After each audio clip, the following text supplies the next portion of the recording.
The Imperial Japanese Navy won quite a few battles, and for a reason. They employed unique engineering solutions. Take the fabled Long-Lance torpedo, for instance, and carefully and deliberately adopted other countries' technologies, making good use of ships built under license or purchased from abroad. All in all, it's a navy worthy of respect. But let's not get ahead of ourselves. We start at Rank 1, Coastal Fleet, with the Type 5 Sub-Chaser. She's not the fastest, but has a lot of firepower, with one 75mm cannon and two 20mm auxiliary guns at her disposal. Going at an average speed of about 20 kph, you'd never have difficulties landing shots with your big gun. And your secondary armament comes in handy if an enemy vessel tries to get all close and personal. Moving to the second era, take a look at the Type 4 Model 4, an interesting motor gun boat fitted with an unusual engine arrangement that sits in the premium part of the tree. The boat's mostly made of wood, but she comes with two aircraft engines, allowing her to reach the speed of 70 kph. Pretty impressive. Rank 3 gives us not one, not two, but three sub-chasers. The Type K3, the Type K7, and the Type K8. Performance-wise and gameplay-wise, they're pretty similar, so we'll just use the Type K7 as a template to talk about all three.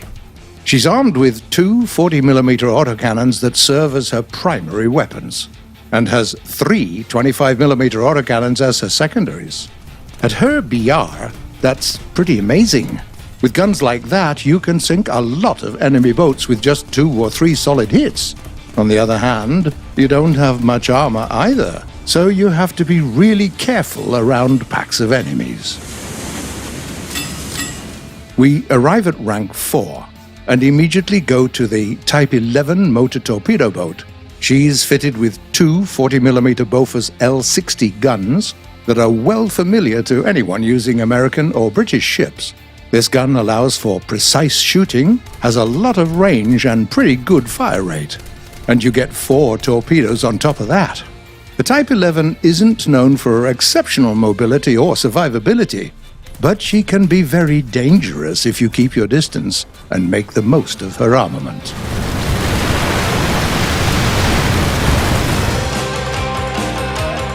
Then we have the Hiburi-class Shonan, sitting at Rank 5 of the Japanese Coastal Fleet.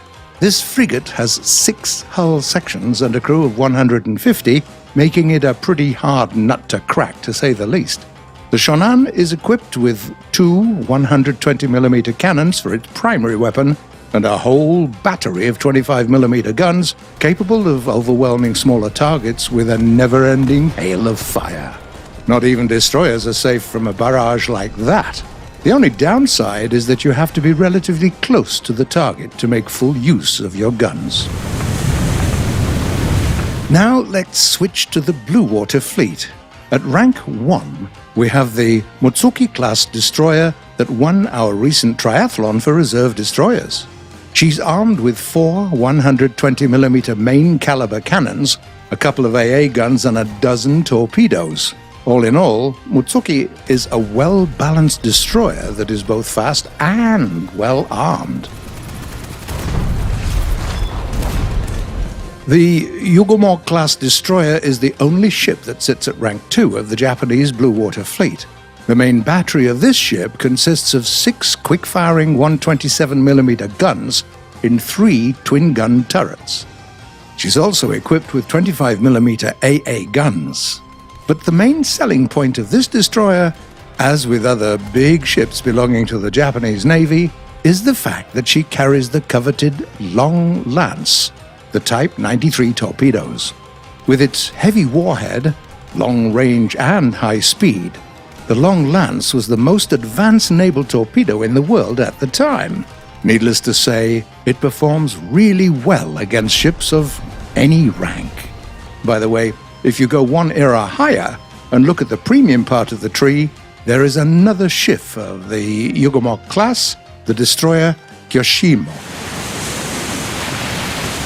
Another cool ship sitting at rank 3 is the Akizuki-class destroyer.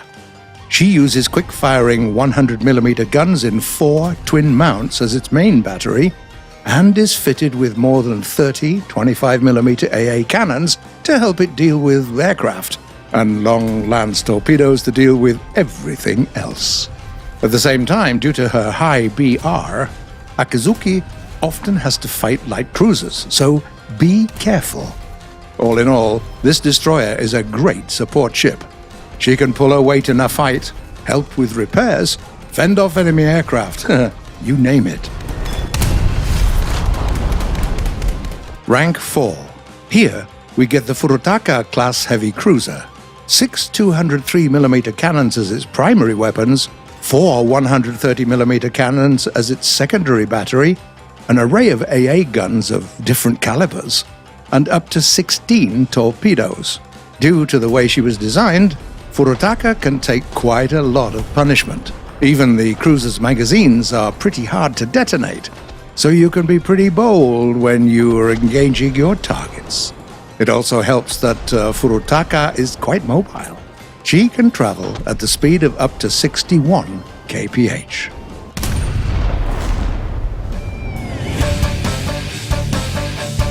Finally, we get to the 5th era. Say hi to the Tone-class heavy cruiser. She's armed to the teeth with 8 203mm main caliber cannons, 8 127mm secondary cannons, 34 anti-aircraft turrets, and 24 torpedoes to boot. With that much firepower, Tone can take on pretty much any heavy cruiser available in War Thunder.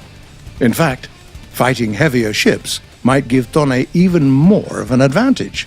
She carries lots of Type 93 torpedoes, and they're a joy to use against targets that are on the slower side.